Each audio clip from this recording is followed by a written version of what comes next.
Stephen, I want to get your thoughts on the government shutdown. It's entered its 12th day today. It doesn't seem like there really is an end in sight. Just for our Wait, audience. it ended today? No, 12th day, but it doesn't seem. Oh, the day. It doesn't seem like there is an end in sight.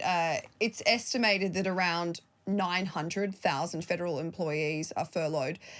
700,000 are working without pay. 4,200 federal employees have already been cut, actually with permanent layoffs. So what's your take been on this shutdown? Do you think it could have been avoided? Yeah, of course it could have been, but I mean, at this point, I think if we're on day 12, then as of yesterday, I think Trump has presided over more shutdown government than every other U.S. president combined. So, and the majority in almost all of those shutdown governments, it's been the Republicans who had the Senate and the House of Representatives, both halves of our Congress, our parliament or whatever. And to see, Trump continue to have shutdown governments while owning both halves of Congress, he's just legislatively, he's just an incredibly ineffective president. And it's very frustrating because he always has an excuse. But back in 2016, Trump was sold to us as the great deal maker. That was supposed to be his one thing, is that he could get everybody together and kind of negotiate. And it seems like he absolutely cannot do that. He refused to meet with the heads of the minority parties in our Senate and Congress, our Senate and House, Hakeem Jeffries and Chuck Schumer. He wouldn't meet with them. And then eventually when they did come in, he's got his Trump 2028 hat on the table. And it's just like everything's like a joke to this guy. So it's trolling, yeah. Yeah. So, I mean, the Republicans are playing games. Mike Johnson, is making all the rounds in the media. They keep lying about the Democrats want to give $1.5 trillion to illegal immigrant health care, which is not really possible. And then somehow we're in this bizarro world where Republicans are bragging about a new tax they have on the money they're making from it, the import tax, the tariff tax. And then we're also doing, I think we just finalized our swap. It was a $20 billion bailout for Argentinian farmers. I don't know why or how anybody's okay with that. So, yeah, I don't know what the play is. I think Trump doesn't care about anything beyond his own image. So as long as the Republican kind of propaganda machine can hold the party together and keep blaming the Democrats, as long as he feels like he's popular in his party, I don't know if he'll care much. Yeah. What do you think about their argument saying that Democrats have basically delayed this because they wanted, to make these provisions to healthcare, and that they were using this as an opportunity? They needed to use this momentum and use it, I guess, use this 7-week period to try and get what they wanted, because you said they don't control anything. I mean, well, one, that's part of, I guess, Congress. You have to make deals with the people across the aisle. When they keep pointing out, well, you guys signed 12 or 13, continuing resolutions. Yeah, because both sides were talking. But when the Republicans refuse to budge on anything and they're not willing to meet or make any concessions at all, like the biggest indicator, if you've ever been in a fight with a partner or watched two people fight with each other, the biggest way that you can tell who's in the right is when one side is making stuff up about the other side. And it's like, oh, okay, well, so when he's running around saying 1.5 trillion, right? When I'm having a debate with somebody and their first point sucks, I know their whole argument is bunk, because you lead with your strongest, point. So no, I mean, like, if it's just going to be lie after lie after lie after what the Democrats want, and again, you guys control both halves of Congress. This argument of like, well, we just need 10 days, or we just want to patch it for a couple weeks, or whatever. What have you been doing until now? This date was not a mystery. It's not like it popped up out of nowhere. Like, everybody knew when the last, We knew it was going to happen. Yeah. So I don't understand this. We need a little bit more time. Like, what are you doing? Yeah. But even on that, I feel like it's so easy to be sitting in your ivory tower on the top when you're in government. But the reality is like these government shutdowns affect everyday people. So contractors like cafeteria workers, cleaners, they're going to have they won't receive back pay for this 12 plus days that they're out of work. There will also be delayed paychecks for 2 million federal workers. And of course, this will affect small businesses and the wider economy. So are they working quicker, Congress? Are they working quick enough with the idea of who they're working for? Does that make sense? Do they know who they're trying to help? The government? Yeah. Or are they just so in their own world? That's a complicated question, because we're so detached from reality in our media environment. And one of the reasons why Republicans have gotten away with lying about everything for so long is because we're so detached from reality. People don't see the impact sometimes of what they vote for. And the American people voted, not just, in the Electoral College, but even in the popular vote, we voted for a conservative government. And if Americans are going to keep voting for conservative governments that keep shutting down the government, that keep having people not get paid, that keep building Qatari air bases or allowing them to train F-15 F-15 pilots in our country and bail out Argentinian farmers and bail out our own farmers because our trade wars are costing us money. I mean, that's what the American people are voting for. Like, I don't know. It can't be that you're always blaming the minority party for every single thing that's going on. Like, are you saying you can't govern unless you have a supermajority in both halves of Congress and the presidency and a 6-3 Supreme Court? Like it doesn't make any sense. You can't. It's like a totally ineffective government. Do you think that's how the Republicans operate in terms of blaming the minority party? Or do you think Democrats have done that when they've been in power? Absolutely not. Really? No. McConnell literally said for Obama, we're going to make him a one-term president.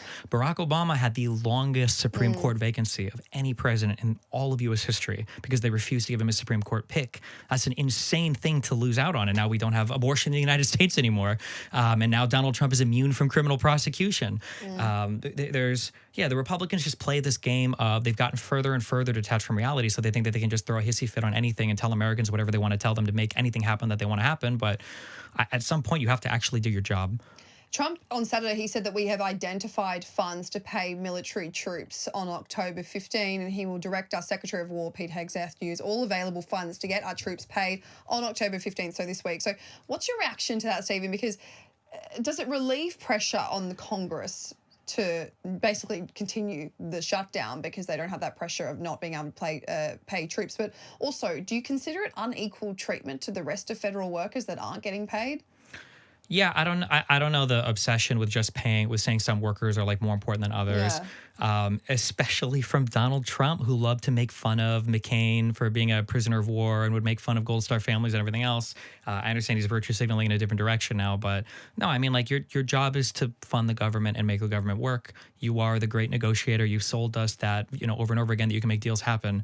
How can you not negotiate with your majority-owned Congress? There's no excuse. It's like he said, in the past, he said, well, the president owns whatever the shutdown is, and now you're the president and you have the Congress. Like, figure it out.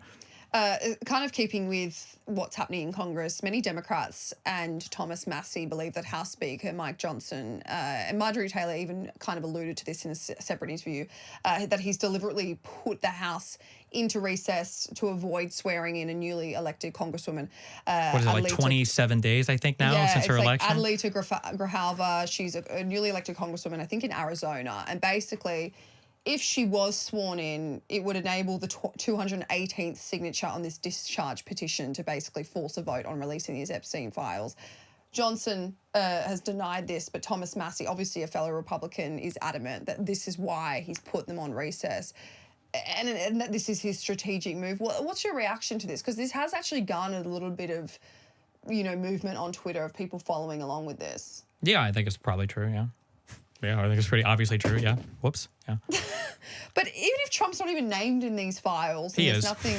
You think? But do you think there's anything incriminatory? Or I think we talked about this before. Talk. Yeah, I have a very boring take on it. I don't think there's a client list or anything, but I think his name probably comes up in a lot of unsavory ways. Like the birthday card was for sure his. I don't know I doubt it's referencing, like underage children, but I'm sure there's a lot of inappropriate comments, a lot of jokes, a lot of like time spent together that he doesn't want getting out publicly.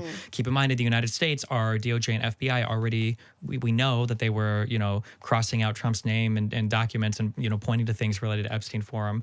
And, we still have those very weird statements from the Attorney General, Pam Bondi, saying, we just found this whole box of files in the Southern District New York Prosecutor Office or whatever, all these Epstein files, and they gave the part one, the binders. Remember the stupid binders? Where's our part two? Yeah, and all the influencers, the idiots they brought out that were holding the binders up. Did you see the picture? Yeah. So, I mean, I don't think there's anything super incriminating, but they totally own this, and I'm totally supportive of Democrats wanting to publish, whatever they think they need to publish, because the Republicans, Dan Bongino, all these guys were on these shows for years hyping this stuff up. So, yeah, publish it. And it's not even just Democrats. This seems to be quite divisive within the Republican Party, because Thomas Massie, I think he went on, is it James O'Keefe's show, and he spoke about it. He said James O'Keefe basically asked him, is there a divide within the Republican Party? Like, do they believe that there's something sinister going on here? And he basically said, yeah, Republicans are on my side. They're just too scared to come out and say anything. I mean, the way that the Trump stuff works is he'll target political enemies, even when they're in his own party. There's a reason why their messaging works so well, and it's because it's enforced from the top down. So if Trump says it, J.D. Vance is saying it, their alternative media is saying it, the bots on X are saying it, every single person has to be on message. So anytime there's a deviation there, you see a whole bunch of pressure. Massie is like the currently targeted guy because he's stood in opposition for the Conservative Party for quite a while, but that doesn't surprise me at all that people they might have feelings about it privately, but they would never express it publicly. Well, just on the note of political enemies, sources have told MSNBC, I think it was on Saturday, that a federal grand jury in Maryland has been considering charges against former National Security Advisor John Bolton for weeks, that he's reportedly about to be indicted on criminal charges, potentially early this week. So it's Monday today, so we could potentially see it in the next few days, tying him to keeping classified national documents at his house after leaving his government service. So his lawyer obviously maintains that he's done nothing wrong. But this is the, third former critic of Donald Trump's who's been, I guess, to face indictment. So do you think he's running his own witch hunt? Do you think this is his thing where he's going after these opponents? Yeah, there's like a strategy that the Republicans play, which is they lie about what's happened in the past to infinitely justify any action they want to take in the future. So when a special prosecutor was the one to do the indictments, Jack Smith, for Donald Trump, and those indictments were crazy, like strong indictments. The January 6th one admittedly would have been a harder sell just because it was such a novel case. But if you read through the Mar-a-Lago indictment, and that's just what's in the indictment, it's just crazy. There's like 2 separate occasions of this guy holding up things saying, I should have declassified this, but I didn't. And, for classified documents, if you read the actual federal statute, a lot of people don't know this, but having classified documents outside of a classified area, that's not a crime. It's knowingly and intentionally having those classified documents outside of an area. That's why Biden wasn't prosecuted, when they turned over stuff that he found. In his car. And that's why Pence wasn't prosecuted when, they found stuff for him, because you have to intentionally and knowingly. And it's why Hillary Clinton wasn't prosecuted either. So do you think it's easy to say that I didn't know? Is it easy to say I didn't know? Oh, yeah, of course. But I mean, like, you can use, evidence to see what was going on. I mean, we have a whole criminal justice system in the U.S. You need beyond a reasonable doubt to prosecute somebody for a criminal charge, which, that's how it works. It should be. Yeah. But I like, you can kind of tell, too, that, like, the Trump case is kind of a joke, right? I feel like this is a joke that you would say, like, wouldn't it be nice if somebody said, I wish that I did this thing, but I didn't, so I'm definitely committing a crime, which Trump had said multiple times. And then there's other circumstantial evidence you can use, too. Like, for instance, if FARA, the Federal Archive and Records Administration, or if the FBI was coming to your Mar-a-Lago place and you're talking to your lawyer saying, like, I need you to move these boxes around and hide them, and that's probably indicative of you knowing that they're supposed to be turned over. So, it's very frustrating to see, because they say you can see in the language, they say everything with Donald Trump was a witch hunt, none of it counted. Okay. Donald Trump was convicted in New York State, 34 felon counts. And none of that counted. It was all a witch hunt. But now they're ready to completely hang their hat on the grand jury. They're saying, oh, well, for Comey, the grand jury returned those indictments. So those are, solid gold. You only need half a grand jury. What is it, like 12 out of 23? You need a full jury to convict. So Donald Trump's indictments, which also came from grand juries, and the conviction doesn't matter. All the convictions in New York State.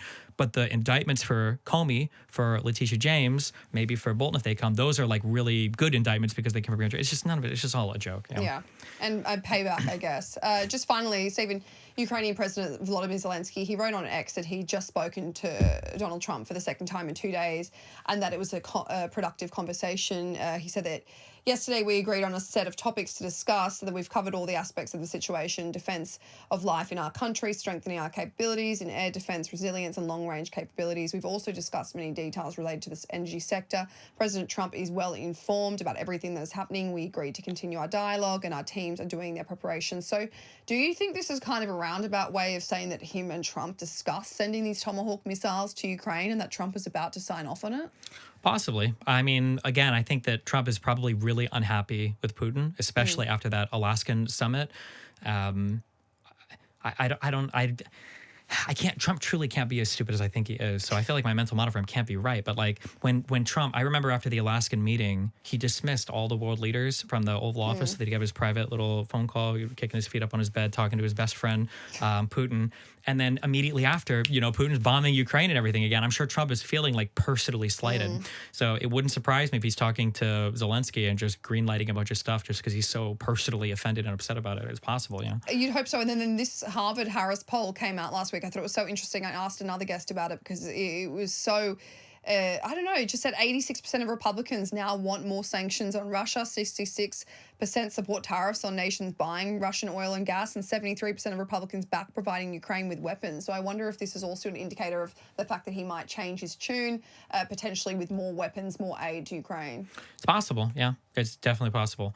Trump can lead a lot of opinions. It's sad because he has the ability to do a lot of great because MAGA will literally follow him off a cliff. So if he like aims his ire in the correct direction, I would say it could be really positive. Obviously, if you're anti this war, then maybe you would not feel the same way. But yeah, like there's a world where, you know, some guy, you know, slides a piece of paper in front of Trump, like, should we bomb Moscow? And Trump's like, yeah, do it. I hate this guy, you know, and he does it. I don't know. Could it happen? Maybe. This was the Trump that they said, you know, existed when he was running for president in 2024. They're like, Trump could do anything. He's a madman. And it's like, I don't know, maybe he could. Who knows? I don't even know if he knows how significant that is. So, I don't know. Steven Bonnell, thank you so much for joining the Trump Report today. Yeah, thanks for having me.